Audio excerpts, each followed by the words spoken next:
Hello दोस्तों, जय हिंद। हम लोग घटना चक्र बीपीएससी के क्वेश्चन को देख रहे हैं। हमने पिछले क्लास में 20 को प्रश्न तक भूगोल के प्रश्न हल किए थे।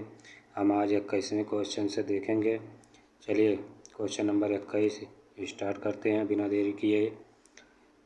निम्नलिखित में से कौन महाद्वीपीय क्षेत्र के अनुसार सबसे बड़ा है?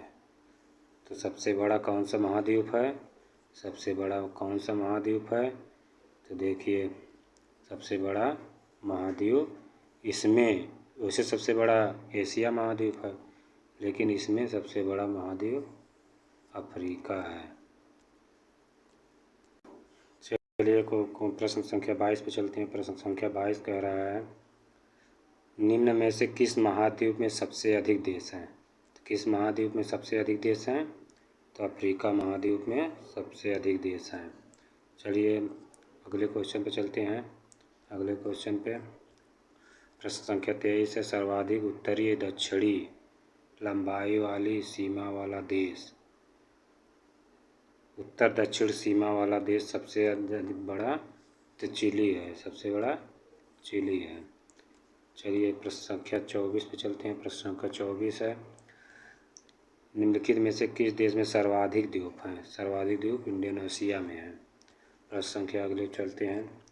प्रश्न संख्या 25।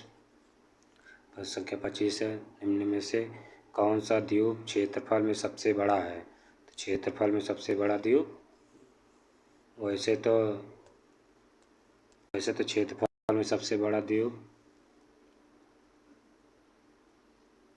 ग्रीनलैंड है, लेकिन निम्न में बोर्नियो सबसे बड़ा द्वीप है। बोर्नियो सबसे बड़ा द्वीप है।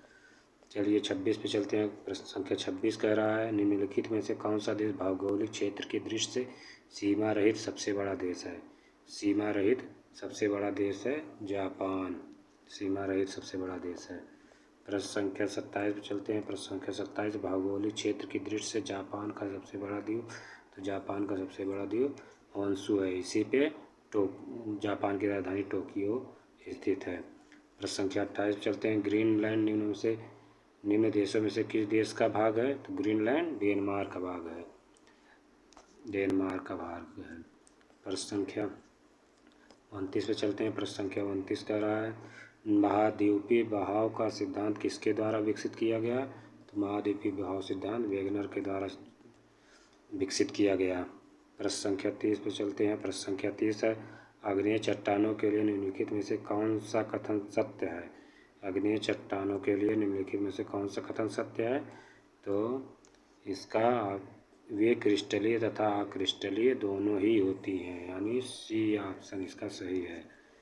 चलिए प्रश्न संख्या 31 पे चलते हैं। प्रश्न संख्या 31 है, प्रश्न संख्या 31 है, अवसादी शैलों के लिए निम्नलिखित में से कौन सा कथन सत्य है? अवसादी शैलों में ये शैलें स्तरों में निक्षेपित होती हैं। अवसादी शैलें परत दर परत होती हैं, स्तर में होती हैं। चलिए प्रश्न संख्या 32 पे देखते हैं।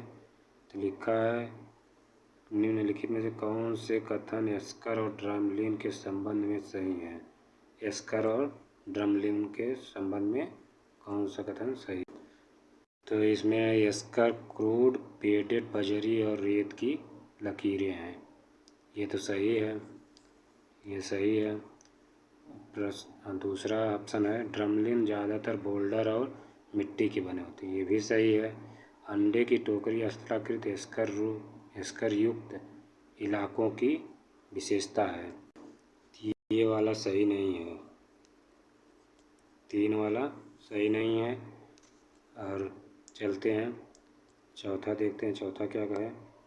चौथा क्या है? चौथा दिया है, जबकि एस्कर ग्लेशियरों की धाराओं द्वारा निर्मित होते हैं।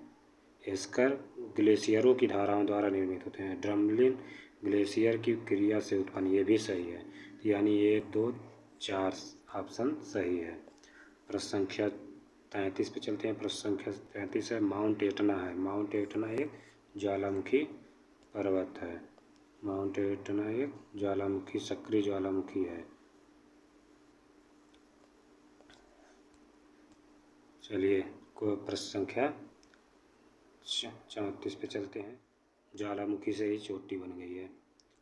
चलिए प्रश्न संख्या 34 पे चलते हैं। प्रश्न संख्या 34 है, मोना लोआ उदाहरण है। मोना लोआ सक्रिय ज्वालामुखी का एक उदाहरण है जो हवाई द्वीप पे पाया जाता है। प्रश्न संख्या 35 है। प्रश्न संख्या 35 है, वर्ष 2004 के हिंद महासागरीय भूकंप तथा उससे परिणमित सुनामी के संबंध में निम्नलिखित में से कौन सा कथन सही नहीं है? तो कौन सा कथन सही? तो कथन एक है, सुंडा खाई में भारतीय प्लेट के बर्मी प्लेट में आधागमन वाले क्षेत्र में लगभग 1200 किलोमीटर भ्रंश रेखा का 15 मीटर तक खिसकाव होने के कारण इस भूकंप की उत्पत्ति हुई। ये तो सही है। परिणामी सुनामी ने इंडोनेशिया के तट से अफ्रीका के पूर्वी तट तक अधिकेंद्र से लगभग 8500 किलोमीटर की दूरी तक तटों पर घोर विध्वंस किया। यह भी सही है। चलिए आगे देखते हैं। ऑप्शन सी क्या कह रहा है? ऑप्शन सी कह रहा है, वर्तमान अनुमानों के अनुसार भूकंप जनित सुनामी ने समुद्र में डूब गई अनगिनत लाशों के अतिरिक्त 50 लाख से अधिक लोगों को मौत के घाट उतारा है। ये ऑप्शन गलत है, यानी यही सही है। देख लेते हैं चौथा भी। बांग्लादेश में बहुत कम लोग हताहत हुए क्योंकि भूकंप प्रभावित भ्रंश रेखा की दिग्ग स्थिति लगभग उत्तर दक्षिण होने से सुनामी लहरों की प्रबलतम शक्ति पूर्व पश्चिम दिशा में थी। ये सही है, यानी ये सही है, यानी यही गलत है। यही उत्तर गलत ही पूछा है, यानी यही सही है। चलिए अगले क्वेश्चन पे चलते हैं। क्वेश्चन नंबर 36 है, विश्व की सबसे ऊंची चोटियाँ किस प्रकार के पर्वतों में पाई जाती है? तो नवीन मोड़दार पर्वतों में सबसे ऊंची चोटियाँ पाई जाती हैं, जैसे माउंट एवरेस्ट ही देख लीजिए।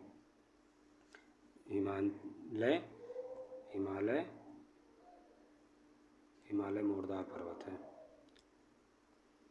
विश्व की सर्वाधिक लंबी पर्वत श्रृंखला कौन सी है? विश्व की सर्वाधिक लंबी पर्वत श्रृंखला एंडीज पर्वत है। चलिए प्रश्न संख्या 38 पे चलते हैं। प्रश्न संख्या 38 है, कोकोस प्लेट किसके मध्य पाई जाती है? तो कोकोस प्लेट किसके मध्य पाई जाती है? कोकोस प्लेट मध्य अमेरिका और प्रशांत प्लेट के मध्य पाई जाती है। चलिए प्रश्न संख्या 39 देखते हैं। प्रश्न संख्या 39 है, संयुक्त राज्य अमेरिका का राष्ट्र बाहुल निम्नलिखित में किस प्रदेश में स्थित है?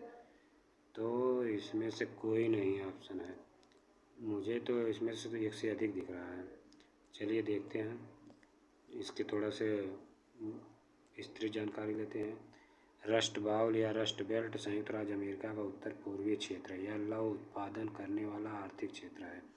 इसमें Illinois, Indiana, Michigan, Ohio, Pennsylvania का क्षेत्र शामिल है। इसमें ग्रेट लेक्स प्रदेश, पिट्सबर्ग प्रदेश आदि शामिल है। अतः एक से अधिक विकल्प सही होगा। देखिए इसका एक से अधिक सही होगा, ई वाला इसका सही होगा, ई वाला। चलिए हम अगले क्वेश्चन पर चलते हैं। क्वेश्चन नंबर 40 है, संख्या किलिमंजारो एक है। किलिमंजारो आग्नेयगिरी यानी वाल्केनो है, ज्वालामुखी है।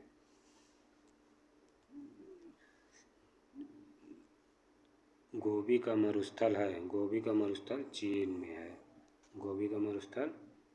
है। चलिए 42 क्वेश्चन पे चलते हैं। प्रश्न संख्या 42 पे, जोहान्सबर्ग विख्यात है। जोहान्सबर्ग स्वर्ण खान के लिए विख्यात है। प्रश्न संख्या 43 पे चलते हैं। निम्न में से कौन सा एक स्थलरुद्ध देश है? तो इसमें से एक स्थलरुद्ध देश हंगरी है। इसमें हंगरी स्थलरुद्ध देश है।